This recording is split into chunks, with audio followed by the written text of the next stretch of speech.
Hello everyone, मैं उम्मीद करती हूँ आप अच्छे होंगे, अपना और अपनों का ध्यान रख रहे होंगे। आप देख रहे हैं official government vacancy update YouTube channel, जहाँ पे डेली जॉब अपडेट्स आपको बताए जाते हैं। अगर आप भी हमारे चैनल पे पहली बार विजिट कर रहे हो और इसी तरीके से चाहते हो कि हर एक जॉब अपॉर्चुनिटी आप तक सबसे पहले पहुँच जाए विथ ऑफिशियल नोटिफिकेशन, जिसका लिंक मैं डिस्क्रिप्शन बॉक्स में डाल दूँगी, तो आपको फटाफट चैनल को सब्सक्राइब कर लेना है, बेल आइकन को प्रेस कर लेना है, ताकि जो भी नेक्स्ट वीडियो हमारे चैनल पे आ रही है उसका नोटिफिकेशन आप तक सबसे पहले पहुंच जाए। और मैं मोटिवेशन से ज़्यादा डिसिप्लिन में बिलीव रखती हूँ, तो हमारे चैनल को सब्सक्राइब कर व्यूज़ को बढ़ाएं, ताकि मैं डिसिप्लिन को मेंटेन रख सकूं और आप सबके लिए जॉब या वैकेंसी अपडेट सबसे पहले ला सकूं। और मेरी इच्छा है कि आप लोगों का सिलेक्शन हो, और मैं आप सब के लिए विश करूँगी कि आपका सिलेक्शन हो जाए। तो हमारे साथ वीडियो के अंत तक बने रहें, ताकि आपसे कोई भी इन्फॉर्मेशन आपसे ना छूटे। तो मैं वीडियो को स्टार्ट करने जा रही हूँ और हर एक जानकारी आपके साथ वन बाय वन मैं साझा करूँगी। अगर उसके बाद भी आपको कोई डाउट्स रह रहे हैं, तो आप मुझसे कमेंट सेक्शन में पूछ सकते हैं। मैं उस डाउट को ज़रूर दूर करने की कोशिश करूँगी। तो चलिए, वीडियो को शुरू करने से पहले मैं आपसे एक ब्रीफ में आपको कुछ बता देती हूँ कि मैं आपके साथ क्या-क्या डिस्कस करूँगी। मैं आपके साथ ईयर डिस्कस करूँगी, डिपार्टमेंट डिस्कस करूँगी, डिपार्टमेंट का नाम डिस्कस करूँगी, टोटल पोस्ट, जेंडर, एग्ज़ाम का पैटर्न, क्वालिफ़िकेशन का percentage, age limit, salary, documents और भी बहुत कुछ। तो हमारी रिक्वेस्ट है आपसे कि आप प्लीज़ वीडियो को शुरू से लेके अंत तक देखें, ताकि आपका कोई भी चीज़ मिस ना हो। तो ये जो वैकेंसी आई है, ये 2025 में आई है, और ये सेंट्रल गवर्नमेंट की वैकेंसी है, परमानेंट वैकेंसी है। इसका जो डिपार्टमेंट है वो बीएसएफ है। यहाँ पे आप पूरा नाम देख सकते हैं, directorate general board security force की तरफ से ये वैकेंसी आई है। उसके बाद इसमें मेल और फीमेल कोई भी भर सकते हैं। इनका जो पोस्ट है वो हेड कांस्टेबल रेडियो ऑपरेटर, और दूसरा जो पोस्ट आया है वो हेड कांस्टेबल रेडियो मैकेनिक के लिए आया हुआ है, ओके, जो ग्रुप सी का है। आप देख सकते हैं, ये जो फॉर्म जो भरना जाएगा वो ऑनलाइन मोड में ही भरा जाएगा। और ऑनलाइन कब से कब तक भरा जाएगा वो मैं डेट आपको बता देती हूँ। 24/8/2025 से ये फॉर्म भरना शुरू हो जाएगा, और जो लास्ट डेट है वो 23/9/2025 है। तो आप लास्ट डेट का इंतज़ार बिल्कुल ना करें। जैसे ही पोर्टल खुलता है 24/8/2025 को, आप उस दिन से ही फॉर्म भरना शुरू कर दें, ताकि आपको कोई भी नेटवर्क इशू या किसी भी चीज़ का आपको कोई भी किसी भी टाइप का प्रॉब्लम आपको फेस करना ना पड़े। तो मैं आगे बढ़ती हूँ। यहाँ पे पे स्केल जो है वो आपका होने वाला है लेवल 4। यहाँ पे देख सकते हैं, हेड कांस्टेबल रेडियो ऑपरेटर और हेड कांस्टेबल रेडियो मैकेनिक्स के लिए जो लेवल है वो 4 है, जिसमें अ 25,500 सैलरी होने वाला है, प्लस अदर अलाउंसेस है। और जो वैकेंसी का जो पोस्ट है वो एचसीआरओ और दूसरा एचसीआरएम है। यहाँ पे टोटल सीट जो आप देख रहे हैं, ये यूआरईडब्ल्यूएस, ओबीसी, एसटी, एससी, इस सब में डिवाइड किया गया है। तो एचसीआरओ का जो टोटल पोस्ट है वो 910 है, और एचसीआरएम का जो टोटल पोस्ट है वो 211 है। ओके, तो हम आगे बढ़ते हैं। यहाँ पे नोट्स है, आप इसको चाहे तो रीड कर सकते हैं। बाकी जो दूसरा प्रोसीजर है, फर्स्ट फेज़ का जो प्रोसीजर है वो मैं बता देती हूँ आपको। एडमिट कार्ड एटलीस्ट 3 डेज़ पहले इश्यू हो जाएगा। और जो सेकंड फेज़ का एग्ज़ाम है, जिसमें आपका जो मीडियम होगा वो इंग्लिश और हिंदी होगा कंप्यूटर बेस्ड टेस्ट में, और आप इसमें भी आपका एडमिट कार्ड 3 डेज़ पहले इश्यू कर दिया जाएगा। यहाँ पे नोट्स है, आप देख सकते हैं। थर्ड फेज़ का जो एग्ज़ाम होगा, इसमें डॉक्यूमेंट वेरिफिकेशन, डिक्टेंशन टेस्ट होगा, शब्दावली का टेस्ट होगा, और पैराग्राफ रीडिंग टेस्ट होगा। और ये जो टेस्ट है वो एचसीआरओ के लिए ही केवल है, एचसीआरएम के लिए नहीं है। और इसका जो रिव्यू मेडिकल एग्जामिनेशन भी होगा। तो यहाँ पे आप डॉक्यूमेंट वेरिफिकेशन के लिए दिया गया है, डिक्टेंशन और test and paragraph reading test के लिए यहाँ पे इंफॉर्मेशन दिया गया है। आप डिटेल में यहाँ पे पढ़ सकते हैं। तो हम आगे बढ़ते हैं। आपका जो फाइनल रिजल्ट बनेगा, एचसीआरएम का जो कंप्यूटर बेस्ड टेस्ट होगा वो 200 मार्क्स का होगा, और डिक्टेंशन टेस्ट जो होगा वो 50 मार्क्स का होगा, यानी 250 मार्क्स आपके टोटल टेस्ट होंगे। और qualifying in the paragraph reading test भी इसमें इंक्लूड होगा।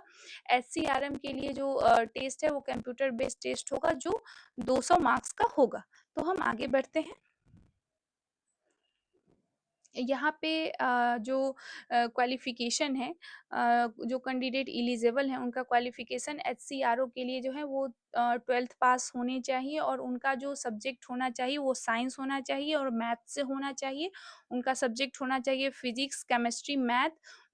जो बायो वाले हैं वो नहीं भर सकते हैं, और यहाँ पे आर्ट वाले भी नहीं चलेंगे और कॉमर्स वाले भी नहीं चलेंगे, और आपने जो 12th किया है वो आपका रिकॉग्नाइज्ड बोर्ड होना चाहिए और आपके पास 60% मार्क्स होना चाहिए। दूसरी चीज़, यहाँ पे आप देख सकते हैं जो आईटीआई है वो radio and television electronics engineering and computer based में आपका आईटीआई होना चाहिए।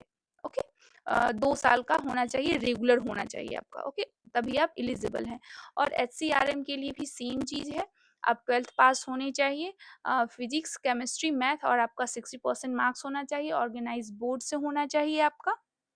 और जो यहाँ पे भी हैं, यहाँ पे भी आर्ट और कॉमर्स वाले नहीं चलेंगे और बायोलॉजी वाले भी नहीं चलेंगे, और इनका जो आईटीआई होना चाहिए वो radio and television, general electronics और कंप्यूटर ऑपरेटर में होना चाहिए। एज लिमिट की अगर बात करें हम, तो यूआर का जो एज है वो 18 साल से कम नहीं होना चाहिए और 25 साल से ज़्यादा नहीं होना चाहिए। ओबीसी के लिए जो है वो 18 साल से कम नहीं होना चाहिए और 28 साल से ज़्यादा नहीं होना चाहिए। एससी एसटी के लिए 18 साल से कम नहीं होना चाहिए और 30 साल से ज़्यादा नहीं होना चाहिए। और भी यहाँ पे कैटेगराइज़ किया गया है एज रिलैक्सेशन, तो मैं ये भी थोड़ा बहुत आपको पढ़ के बता देती हूँ। इसमें एससी एसटी का जो है वो 5 ईयर रिलैक्सेशन है, ओबीसी के लिए 3 ईयर रिलैक्सेशन है, एक्स सर्विसमैन के लिए यहाँ पे यूआर, ओबीसी, एसटी, एससी के लिए यहाँ पे क्राइटेरिया दिया गया है एज रिलैक्सेशन का। उसके बाद हम आगे बढ़ते हैं, यहाँ पे देख सकते हैं आप, जो विधवा हैं या डिवोर्सी वुमेन है या जो जुडिशियल सेपरेशन में जो वुमेन रह रही हैं, या who are not remarried women, जिन्होंने दोबारा शादी नहीं की है, उनका यूआर के लिए 35 ईयर्स और ओबीसी के लिए 38 ईयर, एसटी एससी के लिए 40 ईयर्स। ओके, एज रिलैक्सेशन यहाँ पे नोट्स है, आप इसको देख सकते हैं। फिजिकल टेस्ट जो होगा वो आपका हाइट होना चाहिए 1.168 सेंटीमीटर मेल के लिए, फीमेल के लिए 157 सेंटीमीटर होना चाहिए, और जो चेस्ट होना चाहिए वो 80 से 85 सेंटीमीटर होना चाहिए मेल का, फीमेल के लिए रिक्वायर्ड नहीं है। तो हम आगे बढ़ते हैं, यहाँ पे प्रोसेस दिया हुआ है आपका, जो सर्टिफिकेट, जो प्रमाण पत्र होते हैं उसके फॉर्मेट के बारे में इंस्ट्रक्शंस दिए गए हैं, ईडब्ल्यूएस, ओबीसी, एक्स सर्विसमैन। तो आप ये चाहो तो रीड कर सकते हैं, यहाँ पे नोट है। उसके बाद हम आगे बढ़ते हैं, यहाँ पे इकोनॉमी जो वीकर सेक्शन है उनके लिए जो रिजर्वेशन है उसके भी गाइडलाइंस दिए हुए हैं, आप एक बार चाहें तो रीड कर सकते हैं। हम आगे बढ़ते हैं, यहाँ पे कौन एलिजिबल हो सकते हैं एक्स सर्विसमैन, उनके बारे में दिया गया है, वो भी आप देख सकते हैं।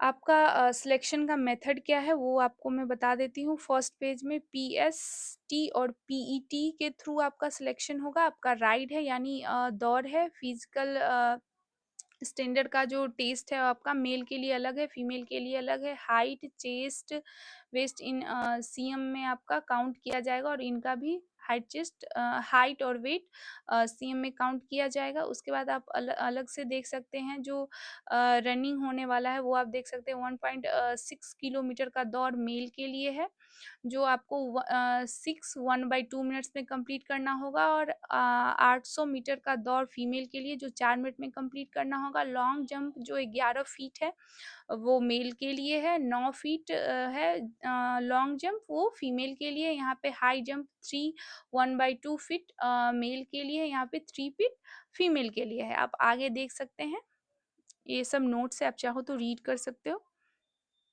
उसके बाद सेकंड फ़ेज़ का जो एग्ज़ाम होगा वो आपका कंप्यूटर बेस्ड एग्ज़ाम होगा, जिसमें आप जो एग्ज़ाम आपका 2 घंटे का होगा, 100 क्वेश्चन होंगे और हर क्वेश्चन 2-2 मार्क्स के होंगे। तो मैं आपको बताती हूँ इसका सिलेबस क्या है। फ़िज़िक्स है जो जिसमें 40 क्वेश्चन पूछे जाएँगे जो 80 मार्क्स का होगा। मैथमेटिक्स 20 क्वेश्चन का पूछा जाएगा जिसमें 40 मार्क्स के होंगे, और केमिस्ट्री 20 क्वेश्चन पूछे जाएँगे 40 मार्क्स के। इंग्लिश एंड जीके 20 क्वेश्चन पूछे जाएँगे जो 40 मार्क्स के होंगे, यानी 100 क्वेश्चन जो क्वेश्चन नंबर है वो आपका 100 है, और टोटल मार्क्स 200 है। वहाँ पे आप यहाँ पे आप देख सकते हैं 10 plus intermediate of CBSE, state board of education, current affair, history, geography and general science. Okay, तो हम आगे बढ़ते हैं। यहाँ पे निगेटिव मार्किंग भी है। यहाँ पे 0.25 नेगेटिव मार्किंग है। क्वालिफाइंग मार्क्स जो आपका होगा वो 38% जनरल के लिए है, ओबीसी ईडब्ल्यूएस के लिए 33% है, एससी एसटी के लिए 20% मार्क्स है। ओके, तो हम आगे बढ़ते हैं। आपका थर्ड फेज में डॉक्यूमेंट वेरिफिकेशन होगा, जैसे आपका फोटो, आपका सर्टिफिकेट, आपका जो भी आप प्रमाण पत्र दे रहे हैं वो सब आपका होगा ओरिजिनल। ओके, आप यहाँ पे देख भी सकते हैं ओरिजिनल लिखा हुआ है, और वेरिफिकेशन ऑफ ओरिजिनल डॉक्यूमेंट्स आपको दिखाने पड़ेंगे जो आपके पास सर्टिफिकेट होगा। डिटेल्स यहाँ पे दिए हुए हैं मेडिकल एग्जामिनेशन का, वो भी आप एक बार पढ़ सकते हैं। यहाँ पे कैंडिडेट्स के लिए गाइडलाइन दिए गए हैं, वो भी आप यहाँ पे रीड कर सकते हैं आप चाहो तो। आइज साइन का भी आपका टेस्ट होगा कि आपको प्रॉपर कलर दिखता है या नहीं दिखता है, आपको बेटर आइज है, ये सब भी टेस्ट होगा आपका। उसके बाद जनरल ग्राउंड दिया हुआ है रिजेक्शन का ड्यूरिंग मेडिकल एग्जाम, मतलब आपका ये टोटल ग्राउंड है जब आपका मेडिकल एग्जाम होगा, ये उसके दौरान आपका रिजेक्शन इस ग्राउंड पे हो सकता है। आप इसको एक बार अच्छे से पढ़ सकते हो आप चाहो तो। उसके बाद हम आगे बढ़, आपका मेडिकल एग्जाम जो है उसको दोबारा से रिव्यू भी किया जाएगा। उसके बाद आप यहाँ पे, ये तो मैंने आपको पहले ही बता दिया है।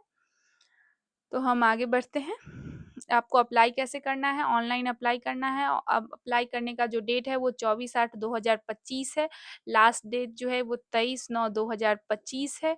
आपका जो पेमेंट करने का मोड है और पेमेंट क्या फ़ी है आपका, 100 रुपीज़ आपका फ़ी है, और पेमेंट आपको डिजिटल मोड में करना है। नेट बैंकिंग आप किसी भी बैंक से कर सकते हैं, क्रेडिट कार्ड, डेबिट कार्ड किसी भी बैंक से कर सकते हैं, और नियरेस्ट ऑथराइज़ जो कॉमन सर्विस सेंटर है आप वहाँ से भी जाके कर सकते हैं। आपका रिक्रूटमेंट एजेंसी क्या है यहाँ पे दिया हुआ है, कोलकाता, जोधपुर, दिल्ली, इंदौर, मैंने 1-2 पढ़ के आपको बता दिया, बाकी आप देख लेना।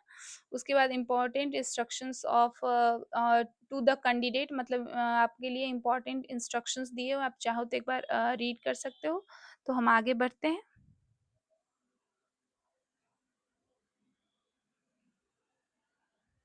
एक्शन अगेन मिसकंडक्ट, अगर आप कोई भी मिसकंडक्ट करते हैं तो आपके लिए आप पे चार्जेस लिए जा सकते हैं, और उसके भी गाइडलाइंस दिए गए हैं, आप देख सकते हैं। आपका जो डिस्क्वालीफाई आप कैसे होंगे ये भी आपका ग्राउंड है, तो आप वो देख सकते हैं।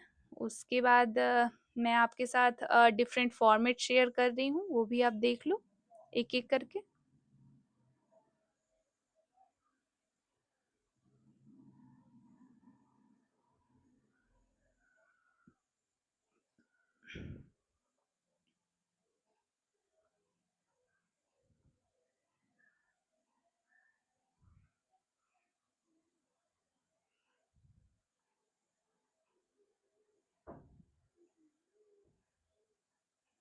मैंने आपके साथ सारे जो भी फॉर्मेट है मैंने आपके साथ साझा किया है। आपको जो भी फॉर्मेट यूज़ में आए आप उसको यूज़ करके अपना फॉर्म को फिल करें। तो मुझे लगता है कि मैंने सब कुछ आपको बताया है, तो प्लीज़ हमारे चैनल को सब्सक्राइब कीजिए, व्यूज़ को बढ़ाइए ताकि मेरा मोटिवेशन बना रहे, और मिलते हैं नेक्स्ट वीडियो में। तब तक के लिए आप अपना और अपनों का ध्यान रखिए।